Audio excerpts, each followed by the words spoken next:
Welcome to my YouTube channel. My name is Coach Andres with coachingwithandres.com. And ladies, today we're going to talk about a very informative, very educational, very important topic because it's been very commonly known and heard and coached and seen and been told from a lot of my clients in this situation. It's very, very more and more common these days. Anxiousness, anxiety, anxious attachment. I keep on hearing anxious attachments. Like I said in my other videos, we all have some form of attachment style. Some are in avoidance, some are anxious, some are more extreme than others. We all got something.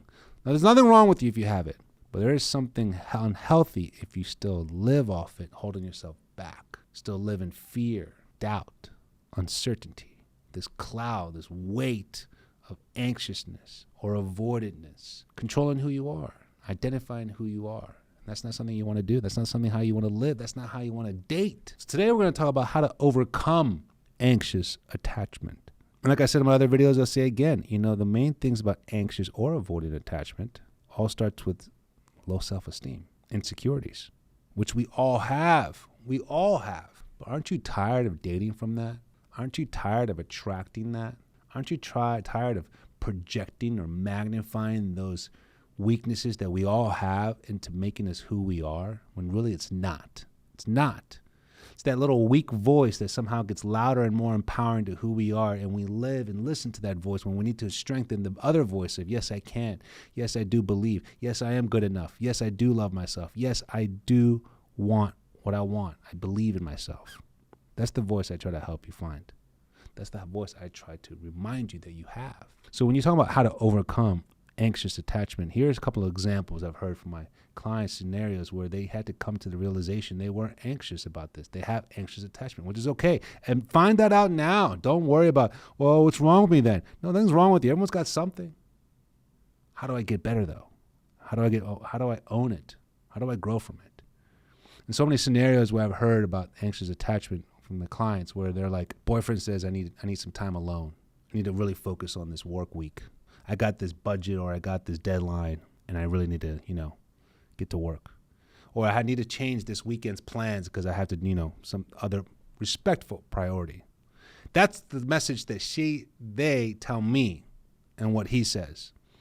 And her response to me, and sometimes, unfortunately, her response to him, anxious attachment, what did I do wrong? What did I do wrong? How do I fix it? Hold on. Well, what do you mean we can't see each other this weekend? What do you mean you have a busy week? Well, hold on. What do you mean you got time with the family? What do you mean you got to cancel plans? You got to reschedule? What did I do wrong? Am I not pretty enough? Was sex not good enough? Something wrong with me? How do I fix it? How do I fix it? How do I fix it? And this anxiousness just keeps on growing. And they take everything personal, everything about themselves. It's so unhealthy. I've heard it so many times from my clients, and I'm like, excuse me, do you know what you're saying right now? You said only great things about him. You guys took your time getting to know each other. You guys were both in a good place to get to know each other. And now when there's some level of change in the relationship, you think you did something wrong? You feel like you need to fix it? What do you feel that is? I ask. And she goes, I don't know. Maybe I'm not good enough. And I was like, really? Low self-esteem? A little insecure? Yeah. And you want to do something about it? You want to fix it constantly? You want to keep on forcing something? Maybe a little anxious-wise? A little anxiety kicking in? And she was like, you're right. Why am I like that? Anxious attachment. Another example would be boyfriend says, I didn't get to text you back sooner. I'm sorry. Bad service. Didn't have my phone on me. I was in a meeting. Phone died. Understandable things towards men who are good quality, respectful, credible men, not just some shady schmuck on the dating app. You know what the girlfriend says? You know what my client says? All the time. I've heard it. She's got an engagement ring in her finger, literally. Another one. She's pregnant with his child. And you know what she says to me? Who's he talking to? Who's he texting? Who's he DMing? And I was like, my goodness gracious, I'll call you Betsy.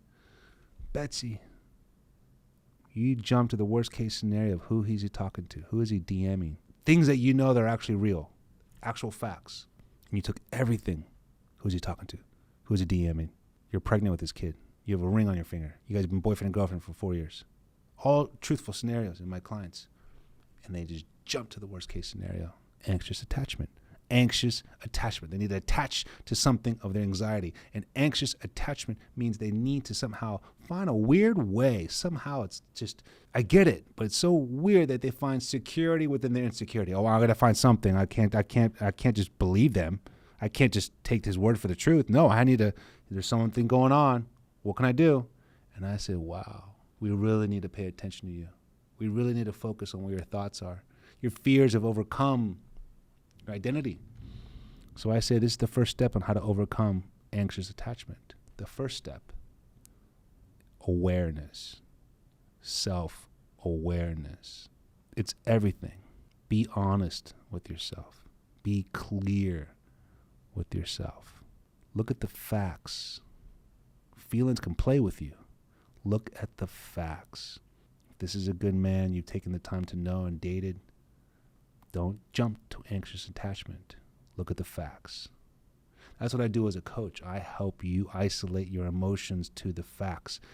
I isolate your anxiety to logic. And if he's not the right guy, if he's a questionable guy, if there's questionable behavior, trust me, I will tell you. First, I will tell you immediately. But if I'm telling you what you've told me about great this, good that, solid here, I'm going to remind you your anxiety is taking over your facts, giving you delusional fears. It happens more than you think.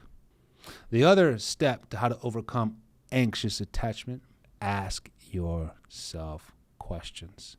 Why am I here? Why do I feel like this? Why did I get here like this? Why am I always ended up in the same negative, anxious thought? It's about me every time there's something changed or different with us.